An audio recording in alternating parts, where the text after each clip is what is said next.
रक्षाबंधन की रात जब हर घर में हंसी मिठाई और राखी की खुशबू फैली थी, बांदा के एक गांव में एक माँ ने अपने 3 छोटे बच्चों को लाल चादर से बांधा और चुपचाप नहर में छलांग लगा दी। ये कहानी सुनकर शायद आपका दिल कांप जाए, क्योंकि यहाँ एक माँ का प्यार मौत से भी ज़्यादा गहरा था। नमस्कार, आदाब, सत श्री अकाल दोस्तों। खबर स्टोरी के इस एपिसोड में आपका स्वागत है। ये कहानी है बांदा जिले के नरौनी थाना क्षेत्र के छोटे से गाँव रिसौदा की। ऐसा गांव जहां सुबह सूरज के साथ लोग खेतों में जाते हैं और शाम को चौपाल पर बैठकर बातें करते हैं, जहां हर किसी को हर घर का हाल पता होता है और जहां किसी के घर दुख आए तो पूरा गांव एक साथ होता है। इन्हीं गलियों में था एक छोटा सा घर, कच्ची दीवारें, टीन की छत, लेकिन अंदर 3 नन्ही हंसी की दुनिया रहती थी। घर का मुखिया अखिलेश, जिसकी उम्र 32 साल की थी, मेहनती था लेकिन शराब का शौकीन। पत्नी रीना, जिसकी उम्र 28 साल की थी, सीधी सादी लेकिन दिल से बेहद मजबूत, और उनके 3 बच्चे थे। सबसे बड़ा हिमांशु 9 साल का, समझदार, माँ का दायां हाथ। बीच में आंसी 5 साल की, नटखट और सवालों की बारिश करने वाली, और सबसे छोटा था प्रिंस, बस 3 साल का, जिसकी हंसी सुनकर पड़ोसी भी मुस्कुरा देते थे। शुरुआत में ये घर खुशियों से भरा था। अखिलेश सूरत में मजदूरी करता था, साल में 2 या 3 बार घर पर आता था और हर बार बच्चों के लिए खिलौने और कपड़े लेकर आता था। रानी पूरे गांव में मिसाल थी, मेहनती, सलीकेदार और बच्चों की परवरिश में कभी कभी नहीं आने देती थी। लेकिन वक्त का पहिया कभी कभी ऐसे घूमता है कि हंसी भी आंखों से दूर हो जाती है। 3 महीने पहले अखिलेश ने सूरत में काम छोड़ दिया। सोचा कि गाँव में ही कुछ कर लेते हैं, लेकिन गाँव में काम कम था और दोस्तों के साथ चौपाल पर बैठना ज्यादा हो गया। धीरे धीरे शराब एक लत में बदल गई। रीना समझाती, झगड़ती, लेकिन बात कभी बनी नहीं। पड़ोसी महिला कहती थी, बहू का दिल बहुत बड़ा है, पर आदमी का तो कान बंद हो गया है।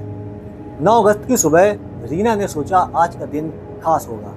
बच्चे राखी बांधेंगे, अखिलेश खुश रहेगा और शायद ये दिन पुराने दिनों जैसा ही हो जाएगा। लेकिन उसे नहीं पता था कि ये दिन उसकी जिंदगी का आखिरी दिन होने वाला है। दिन भर बच्चों ने खूब मस्ती की, राखी बांधी, मिठाई खाई, लेकिन शाम होते होते अखिलेश का मूड बदलने लगा। गांव के 2-3 दोस्त बुलाने आए और वो चल पड़ा चौपाल की तरफ, हाथ में छोटा सा पॉलीथीन बैग लेकर। 2 घंटे तक घर खाली रहा। रीना बच्चों को खाना खिलाकर इंतजार कर रही थी, लेकिन 9 बजे जब अखिलेश लौटा, उसकी चाल लड़खड़ा रही थी, आंखें लाल थीं और हाथ से शराब की गंध आ रही थी। रीना ने गुस्से में आकर कहा, इतने दिन बाद घर आए हो, बच्चों के साथ बैठने के बजाय वहाँ दारू पी रहे हो। अखिलेश ने भी गुस्से में जवाब दिया, और वो जवाब शब्दों से ज्यादा तीर बनकर रीना के दिल में चुभ गया। बात बात पर आवाज ऊंची होती है। बच्चों ने कांपते हुए एक दूसरे का हाथ पकड़ लिया। रीना की आंखों में आंसू थे, लेकिन उन आंसुओं के पीछे था एक सैलाब जो किसी भी पल फटने वाला था।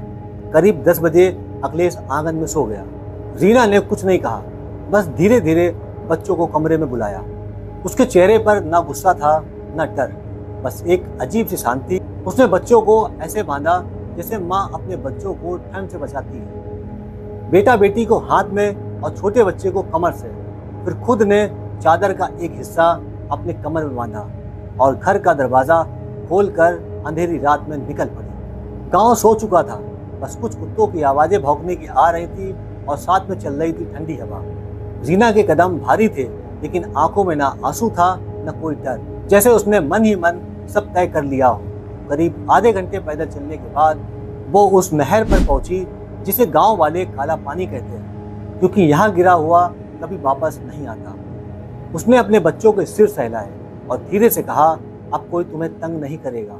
फिर एक गहरी सांस ली और बिना किसी आवाज के पानी में छलांग लगा दी। पानी ने उसे अपने अंदर समेट लिया। न कोई चीख, न कोई पुकार, बस बहते पानी के साथ वो लाल रंग जो धीरे धीरे काला हो गया।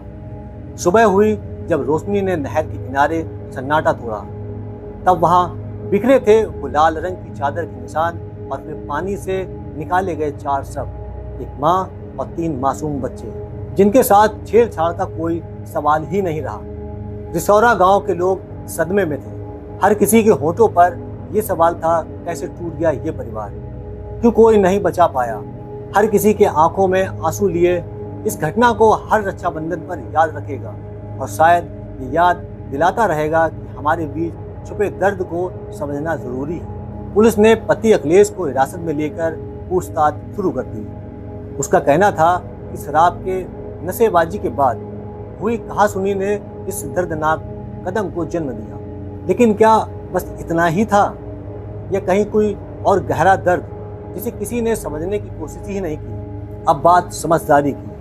हिमांशु, आंशी और प्रिंस, ये 3 नाम नहीं बल्कि 3 छोटी छोटी जानें थी जिन्होंने अपने माँ के साथ इस दुनिया को अलविदा कहा। उनकी मासूमियत को ना तो कोई समझ पाया, ना ही समाज ने उस दर्द को महसूस किया।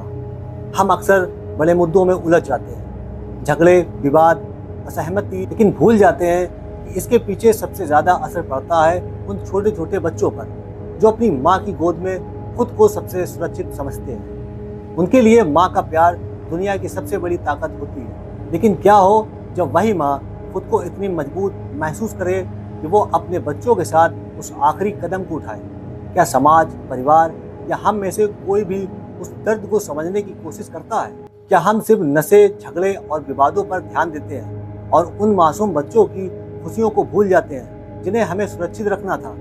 हर बच्चा, हर नन्हा सा दिल, चाहे किसी भी परिस्थिति में क्यों ना हो, सपने देखता है, बढ़ने की उम्मीद रखता है, पर ये सपने अचानक कैसे टूट जाते हैं जब हमारे आसपास का माहौल उन्हें सुरक्षा ना दे पाए। रीना ने तीनों बच्चों को चादर से बांधकर नहर में कूदने का फैसला किया। शायद वो अपने दर्द को, अपने आंसुओं को, अपने अकेलेपन को और अपने डर को सहन नहीं कर पाई। पर क्या बच्चों का कोई दोस्त था? क्या वो इस दुनिया में जीने से पहले ही क्यों चले गए? यहाँ सिर्फ एक महिला का दर्द नहीं है बल्कि एक पूरे समाज का दाग है। हम सबकी जिम्मेदारी बनती है कि हम संवेदनशील बने, अपने आसपास के लोगों को समझें, उनकी परेशानी को पहचानें और उन्हें समय रहते सहारा दें। हमें महिलाओं को, खासकर माताओं को, उनके लिए एक सुरक्षित माहौल बनाना होगा और सबसे ज़रूरी बात, हमारे छोटे बच्चों को बचपन की खुशियों से वंचित ना करें। उनकी हंसी, उनकी मासूमियत, उनकी ज़िंदगी को बचाएं। दोस्तों, इस पूरी घटनाक्रम को सुनाने का उद्देश्य किसी को परेशान करना या किसी का दिल दुखाना नहीं, बल्कि आपको जागरूक करना, आपको होशियार रखना है। मिलते हैं कवर स्टोरी के किसी नए एपिसोड में। जब तक अपना ख्याल रखें।